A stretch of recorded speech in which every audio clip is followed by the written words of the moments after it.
नमः हरे हराये नमः। हरे कृष्णा जी, आप सबका बहुत बहुत स्वागत है। मंगलाचरण आरंभ करते हैं। ओम नमो भगवते वासुदेवाय। ओम ज्ञानतिमिरान्धस्य ज्ञानाञ्जनशलाकया चक्षुरुन्मीलितं येन तस्मै श्रीगुरवे नमः। नमः ओम विष्णुपादाय कृष्णप्रेष्ठाय भूतले श्रीमते भक्तिवेदांत स्वामिन इति नामिने। नमस्ते सारस्वते देवे गौरवाणी प्रचारिणे निर्विशेष शून्यवादी पाश्चात्य देश तारिणे। जय श्री कृष्ण चैतन्य प्रभु नित्यानंद श्री अद्वैत गदाधर श्रीवासादि गौर भक्त वृंद। हरे कृष्ण कृष्ण कृष्ण हरे हरे, हरे राम राम राम हरे हरे। कार्पण्य दोषोपहत स्वभावः पृच्छामि त्वां धर्म सम्मूढचेताः। यच्छ्रेयः स्यान्निश्चितं ब्रूहि तन्मे शिष्यस्ते अहं शाधिमां त्वां प्रपन्नम्। हरे कृष्णा जी, भगवद गीता आरंभ करते हैं। अध्याय 4 श्लोक नंबर 23। ब्रजेश्वरी जी, आप पढ़ेंगे संस्कृत। हरे कृष्ण। गत संगस्य मुक्तस्य ज्ञानावस्थितचेतसा यज्ञाच आचरत कर्म समग्रं प्रविलीयते। हरे कृष्ण। हरे कृष्ण। गत संगस्य, प्रकृति के गुणों के प्रति अनासक्त, मुक्तस्य, मुक्त पुरुष का, ज्ञान अवस्थित, ब्रह्म में स्थित, चेतसः, जिसका ज्ञान यज्ञाय, यज्ञ कृष्ण के लिए, आचरतः करते हुए, कर्म कर्म, समग्रम संपूर्ण, प्रविलीयते पूर्ण रूप से विलीन हो जाता है। जो पुरुष प्रकृति के गुणों के प्रति अनासक्त है और जो दिव्य ज्ञान में पूर्णतया स्थित है, उसके सारे कर्म ब्रह्म में लीन हो जाते हैं। हरे कृष्णा जी। भगवद गीता बहुत ही अद्भुत ग्रंथ है। ये हमारी मूल समस्या को भी बताते हैं और मूल समस्या को कैसे हल करना है वह भी बताते हैं। कई लोग होते हैं जो साइंस पे बहुत भरोसा करते हैं और सोचते हैं कि जो साइंस में बता गया उसी को मैं मानूंगा, पर साइंस का अपना एक लिमिटेशन है। साइंस को पता ही नहीं कि ये माइंड क्या होता है, ये मन क्या होता है, या फिर ये बुद्धि क्या होती है। इसके बारे में वो साइंस हमारी सहायता नहीं कर सकता, और इसीलिए हमें ऐसे ग्रंथों की आवश्यकता है जो हमें बताते हैं कि वास्तव के अंदर हमारे अंदर मन है, बुद्धि है, और उनके अंदर भी गंदगी भी हो सकती है, और उस गंदगी को कैसे साफ करना है वह भी शिक्षा हमको यह भगवद गीता देती है। तो श्लोक, ये पूरा जो प्रसंग चल रहा है, श्लोक नंबर 19 से लेकर श्लोक नंबर 23, ये बहुत महत्वपूर्ण है, क्योंकि यह एक गंभीर समस्या का समाधान बताता है। अब बोलेंगे भाई गंभीर समस्या क्या हो गई? गंभीर समस्या यह है कि हम जब जब कोई भी कार्य करते हैं उस कार्य का हमको परिणाम मिलता है, तो बोलेंगे प्रभु जी इसमें तकलीफ क्या है? वो तो सामान्य बात है कि भाई कोई कार्य करेंगे उसका हमको रिजल्ट मिलेगा। पर यहाँ पर बताया गया जब हमको परिणाम मिलता है उसके प्रति अगर हम एक्सपेक्टेशन रखते हैं तो क्या होता है, हम उस कर्मों से बंध जाते हैं और उसको बोलते हैं कर्मों का बंधन। और ये कर्म बंधन कैसा है? दिखता नहीं है। लोग बोलेंगे जी हमको तो किसी ने नहीं बांधा, पर जब हम ध्यान से देखते हैं हम सब कर्मों के बंधनों के अंदर फंसे हुए हैं। तो बोलेंगे जी इसका क्या परिणाम, कैसे हम पता करें कि हम कर्मों के बंधनों में फंसे हुए हैं? कर्मों के बंधन में फंसे हुए का लक्षण है, उसका जो पता करने का तरीका है, जो चीज हम नहीं चाहते वह हमको मिल जाती है। अब प्रश्न आता है कौन हमको बेचता है और ये क्यों बेचता है? जैसे कोई व्यक्ति बीमार होना नहीं चाहता पर फिर भी बीमार हो जाते हैं। क्यों बीमार हो जाते हैं? कई लोग सोचते हैं हम बहुत अच्छा व्यापार करेंगे और बहुत अच्छे से प्रयास करेंगे और कोई भी नुकसान नहीं होना चाहिए, और फिर भी नुकसान हो जाता है, लॉस हो जाता है। ये क्यों होता है? कौन डिसाइड करता है? कौन ये सबको कंट्रोल करता है? तो इसका बहुत महत्वपूर्ण जो प्रश्न है वह भगवत गीता हल करती है। बताते हैं हम सब अपने कर्मों के फलों के प्रति आसक्त हो गए, और जिसकी वजह से हमको कर्मों का फल मिलता है। किस रूप में मिलता है? बंधन के रूप में। अगर कोई व्यक्ति को हाथ और पांव बांध कर पानी में फेंक दिया जाए और बूझते भी खुश हो गया और बोलेगा कहाँ खुश हो, मैं को फंस गया, मुझे बाहर निकालो। ऐसे ही यह संसार में लोग कर्मों के बंधनों में फंस गए और यहाँ पर दुख पाते हैं। अब कई लोग बोलेंगे प्रभु जी हमारे जीवन में तो कोई दुख नहीं है। भले ही अभी लगे दुख नहीं है, पर इसका मतलब ये नहीं है जीवन में दुख नहीं आएगा। कभी भी जीवन के अंदर दुख आ सकता है।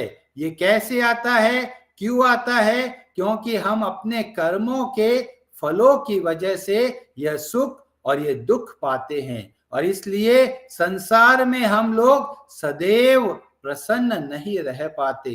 कुछ न कुछ समस्या आती रहती है और तरह तरह के तापों से जलते रहते हैं। कई बार अपने शरीर की वजह से दुख पाते हैं, जैसे कोई व्यक्ति को बीमारी हो गई, बुखार हो गया, जुकाम हो गया, खांसी हो गया, किसी को अस्थमा हो गया, किसी को कोढ़ हो गया, किसी को स्किन का प्रॉब्लम हो गया, कि तरह तरह की बीमारियां भरी हुई है। जैसे कोई हॉस्पिटल में देखते हैं इतनी सारी बीमारियां लगी हुई है, तो लोग उससे दुख पाते हैं। कई लोग उससे ज्यादा दुख पाते हैं अपने मन की वजह से। अपने मन की वजह से क्यों दुख पाते हैं? क्योंकि मन के अंदर गंदगी घुस गई है, जिसको बोलते हैं शत्रु, दुश्मन हमारे मन के अंदर घुस गए हैं। और वो कौन दुश्मन हमारे अंदर घुस गए हैं? तो बोला गया 6 दुश्मन हमारे अंदर घुस गए, और इस वजह से हम दुख पाते हैं। और 6 दुश्मन कौन से हैं? पहला जो सबसे बड़ा दुश्मन है वह है संसार में सुख भोगने की इच्छा। हम अपने आंखों से मजा लेना चाहते हैं, तरह तरह की पिक्चरें देखना चाहते हैं, तरह तरह की जगह पर घूमना चाहते हैं, और ये जो सुख भोगने की इच्छा है वो हमको बांध देती है, वह हमको दुख देती है। तो बोलेगा जी दुख कैसे मिला है? हम तो घूम के आए, हमको तो बहुत अच्छा लग रहा है। तो कहते हैं जब घूम के आते हैं और अगली बार घूमने का अवसर नहीं मिलता तो हमारा मन दुखी हो जाता है। अगर हम घूमने नहीं गए और बाकी लोग घूमने चले गए तो हम दुखी हो जाते हैं। हमारा तो ये जेलेसी है, प्लेटफॉर्म ऑफ जेलेसी, जिसको बोलते हैं फेसबुक, जिसको बोलते हैं ट्विटर, जिसको ये सोशल मीडिया से लोग घर में बैठे बैठे दुख पाते हैं। वो बोलेंगे कैसे दुख पाते हैं? अब देखते हैं फेसबुक में, अरे ये भी घूमने चला गया, वो भी घूमने चले गए, सब के सब लोग घूम रहे हैं, बस मैं ही घर पे बैठा हूं। तो इससे क्या होगा? मन के अंदर धीमे धीमे इरिटेशन डेवलप होती है। तो जब हम सुख भोगने की इच्छा करते हैं उसका परिणाम 2 होता है, या तो लोभ बढ़ेगा और चाहिए, या फिर क्रोध बढ़ेगा अगर हमको वो चीज नहीं मिलेगी। और उसके संबंध में 3 और चीजें आ जाती है, जिसको बोलते हैं मद, मोह और मात्सर्य। मात्सर्य का मतलब है दूसरों के अंदर दोष देखते हैं। परिवार में आप देखिए, दोस्तों में देखिए, रिश्तेदारों में देखिए, हर जगह पर हमें ये दोष देखने की भावना देखने को मिलती है। तो इसका मतलब यह है हम ये मन के शत्रुओं से घिरे हुए हैं और इसीलिए हम यहाँ पर दुख पाते हैं। और भगवत गीता कैसे इसको हल करती है? तो बताया गया गत संगस्य। जब हम एक्सपेक्टेशन को बढ़ा देते हैं तो ही दुख पाते हैं। जब एक्सपेक्टेशन कम होती है तब वास्तव में हम खुश रहते हैं। तो क्या करना है? पहला परिवर्तन लेके आना है। जब हम कोई एक्सपेक्टेशन रख रहे हैं उसको कम करो। और वो कब कम होगी? जब हमारे अंदर कृतज्ञता का भाव आएगा, ग्रेटिट्यूड का भाव आएगा कि हमको बहुत कुछ मिला है, भगवान की बहुत भारी कृपा है, ये जो खाना हम खाते हैं ये वास्तव में भगवान की कृपा है। हम इसको नहीं बना सकते, हम इसको मैन्युफैक्चर नहीं कर सकते। एक आप अनार को देखिए, इतने तरह तरह के फ्रूट को देखिए, कितना अद्भुत कॉम्बिनेशन है और हमारे शरीर को पोषण देता है, हमारे जीभ को स्वादिष्ट लगता है। वास्तव में ये भगवान की कृपा है। तो जब कृतज्ञता का भाव आता है तब हम धीमे धीमे हमारी एक्सपेक्टेशन को कम करने लग जाते हैं, क्योंकि एक्सपेक्टेशन की वजह से ही हम दुख पाते हैं। तो भगवान बोलते हैं गत संगस्य, हमें एक्सपेक्टेशन से बाहर निकलना है, क्योंकि जो हमको परिणाम मिलता है वो बहुत कारणों की वजह से मिलता है। इसीलिए सुखी या दुखी नहीं होना है। विशेषतया अगर हम कुछ अच्छा कार्य करना चाहते हैं पर वैसा नहीं हो पाता तो हम बड़े दुखी हो जाते हैं। तो भगवत गीता हमारी सहायता करते हैं। भगवत गीता में भगवान श्री कृष्ण बोलते हैं कर्मण्येवाधिकारस्ते मा फलेषु कदाचन। जितना हमारा कंट्रोल है, जो हमारे अधिकार में है, उसको करना है, बहुत अच्छे तरीके से करना है। पर परिणाम क्या आएगा उस पे हमारा कंट्रोल नहीं है। इसीलिए जो परिणाम मिलता है, अच्छा परिणाम मिला भगवान को धन्यवाद देना है, और अच्छा परिणाम नहीं मिला तो भगवान को दुगना धन्यवाद देना है, क्योंकि जैसा चाहते हैं वैसा नहीं मिलता। इसका मतलब भगवान की बहुत भारी कृपा है। हम अपने मन को पता करने का प्रयास होता है कि हमारा मन कितना हमारे वश में है, क्योंकि जो चीज चाहिए और वो चीज नहीं मिलती तो मन उदास हो जाता है। और इस समय हमको पता चलता है क्या हम मन के वश में है या ये मन हमारे वश में है। और इससे जब परिस्थितियां विपरीत होती है तो वास्तव में भगवान की विशेष कृपा होती है। और ये कैसे संभव होगा? तो भगवान इसका उत्तर इसी लाइन में देते हैं। दूसरा शब्द प्रयोग करते हैं मुक्तस्य। कई लोग बोलते हैं हम तो बहुत पूजा पाठ करते हैं, तो पूजा पाठ अगर अच्छे से करते हैं तो हमें मुक्त रह पाएंगे। तो बोलेंगे भाई किससे मुक्त होना है? हम तो किसी ने हमको तो बांधा नहीं है। तो बताया गया हमारा मन अभी 6 शत्रुओं से घिरा हुआ है, और जब उससे मुक्त होता है तब वो वास्तव में मुक्त कहलाता है। और ये कैसे संभव होगा? तो बोला गया ज्ञान अवस्थित चेतसः। जब हमारा चित्त कहां पर स्थित होगा?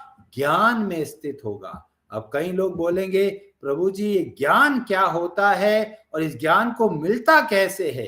तो इसका उत्तर भी हमको भगवत गीता में मिलता है। क्योंकि कई लोग सोचते हैं ज्ञान का मतलब क्या है? स्कूल में पढ़ाया ये ज्ञान हो गया, किसी ने बिजनेस करना सिखा दिया तो उसको ज्ञान बोल देते हैं, कोई बहुत अच्छे से ट्रेडिंग करने लग गया तो उसको बोलता है ये मेरे को ज्ञान मिल गया। तो तरह तरह के लोग अपने अपने हिसाब से ज्ञान की परिभाषा बताते हैं, ज्ञान की डेफिनेशन देते हैं, पर वास्तव में वही डेफिनेशन काम करेगी जब वह अथॉरिटी बताते हैं। तो जैसे भगवत गीता अद्भुत अथॉरिटी है, इतने समय से इतने सारे मनुष्यों को यह ग्रंथ ज्ञान का रास्ता बता रहा है, और वही ग्रंथ हमको सिखाता है ज्ञान की परिभाषा क्या है, किसको हम ज्ञान बोल सकते हैं, क्या हम स्कूल में पढ़ते क्या वो ज्ञान कहलाया जा सकता है या नहीं। तो भगवत गीता के 13वें अध्याय के 3रे श्लोक में भगवान बताते हैं कि ज्ञान किसको बोलते हैं। तो बोला गया क्षेत्र क्षेत्रज्ञ योर ज्ञानम यतज ज्ञानम मतम मम। भगवान श्री कृष्ण बोलते हैं ज्ञान का मतलब क्या है, क्षेत्र और क्षेत्रज्ञ, इन दोनों के बीच का ज्ञान, और दोनों का ज्ञान जब होता है उसी को हम ज्ञान बोलते हैं। तो कोई बोलेगा प्रभु जी आप तो एक के बाद एक भारी भारी शब्दों का प्रयोग कर रहे हो, अभी ये क्षेत्र क्या होता है, क्षेत्रज्ञ क्या होता है, और हम तो और कंफ्यूज हो गए कि ज्ञान के मतलब क्या होता है। तो क्षेत्र का मतलब बताया गया यह संसार, और क्षेत्रज्ञ का मतलब होता है यह जीवात्मा और परमात्मा। तो जो ज्ञान हमें इन तीन चीजों के बारे में बताए कि यह संसार क्या है, ये संसार कैसे कार्य करता है, हम कौन है, हम इस संसार में क्यों आए हैं, भगवान कौन है और भगवान का स्वभाव कैसा है, ये चीजें जब हम समझते हैं उसी को भगवान यहां पर ज्ञान बोलते हैं। तो बोलेगा प्रभु जी बहुत सरल है, हमने तो खूब सारी किताबें पढ़ी रखी है, हमें तो सब चीजें पता है कि ज्ञान किसको बोलते हैं। तो भगवान श्री कृष्ण आगे श्लोक में बोलते हैं केवल किताबी ज्ञान काम नहीं करेगा, हमको ऐसे ज्ञान की आवश्यकता है जो हम अपने जीवन में उतारे, जीवन में उसको धारण करें। और इसीलिए बताया गया रावण भले ही चतुर्वेदी ब्राह्मण था, भले ही चारों वेदों का ज्ञान था, पर भगवान की दृष्टि में वह था अज्ञानी। क्यों अज्ञानी था? क्योंकि केवल किताबी ज्ञान था। अगर वास्तविक ज्ञान होगा तो वह हमारे आचरण में दिखेगा। और इसीलिए किताबी ज्ञान को वहां पर रुकना नहीं है, जो चीज समझा है उसको जीवन में उतारना है। और जब यह जीवन में उतारेंगे और ये ज्ञान का जब हमको लाभ मिलेगा तब हमें लगेगा कि भगवत गीता कितना अद्भुत ग्रंथ है। और बताया गया कि क्या बोला गया कि भी ज्ञान, जब बोला गया कि भी हमको किताबी ज्ञान है और वास्तविक ज्ञान है तो इसको कैसे हम पता करें, तो बताया गया जब आचरण में लेके आते हैं। 13वें अध्याय के 8वें श्लोक से लेकर 12वें श्लोक तक ज्ञान के बारे में बताया गया, और बहुत अद्भुत प्रसंग चलता है जिसका डिस्कशन हम लोग करेंगे कल। और कल की कथा से हम समझने का प्रयास करेंगे ज्ञान किसको बोलते हैं और ज्ञान कैसे प्राप्त होता है। क्या YouTube से हमको ज्ञान मिलता है, क्या किताबों से हमको ज्ञान मिलेगा, वास्तव में ज्ञान कैसे मिलता है, तो यह सब हम लोग कल की कथा में समझने का प्रयास करेंगे। हरे कृष्णा जी, आप सबका बहुत बहुत धन्यवाद। आज की कथा से आपको क्या शिक्षा मिली, आप अगर कुछ कहना चाहते हैं तो आप अपना हाथ खड़ा कर सकते हैं, और किसी का कोई प्रश्न है तो भी आप अपना हाथ खड़ा कर सकते हैं। हाथ का बटन है और हाथ का बटन को देख के आप प्रश्न या फिर आपने क्या सीखा वह आप बता सकते हैं। अनु माता जी, आप कुछ कहना चाहते हैं? हरे कृष्णा प्रभु जी। प्रभु जी, क्षेत्र और क्षेत्रज्ञ के बारे में आपने क्या बताया था, बीच में थोड़ा नेटवर्क अच्छा, डिस्टर्ब हो गया। क्षेत्र का मतलब हो गया यह संसार, यह शरीर, यह मन, बुद्धि, अहंकार, ये सब का सब क्षेत्र कहलाता है। क्षेत्रज्ञ जो इस क्षेत्र को समझता है, और वो कौन हुए? वह हुए जीवात्मा और परमात्मा। तो भगवान और यह जीवात्मा जो कि हम है, इन बोला गया क्षेत्रज्ञ, और जो क्षेत्र है उसको बोला गया यह संसार। और ये तीनों चीजों को जो समझता है और तीनों का संबंध को समझता है तो उसको बोला गया ज्ञान। तो हमको ये निर्धारित करना है क्या अभी तक हमने ज्ञान लिया है या केवल अज्ञान लिया है। जी प्रभु जी जो 15th चैप्टर होता है उस पे हम जब बात करते हैं तो वहां शायद जीवात्मा और भगवान के लिए नहीं होता है क्षेत्र और क्षेत्रज्ञ, या वहां पे भी यही है? तो जब हम लोग 13वें अध्याय का अध्ययन करेंगे तो वहां पर विस्तार से पता चलेगा क्षेत्र, क्षेत्रज्ञ और उनके लक्षण, ये सब बातें। ठीक। हरे कृष्ण प्रभु जी। हरे कृष्णा जी। हरे हराये नमः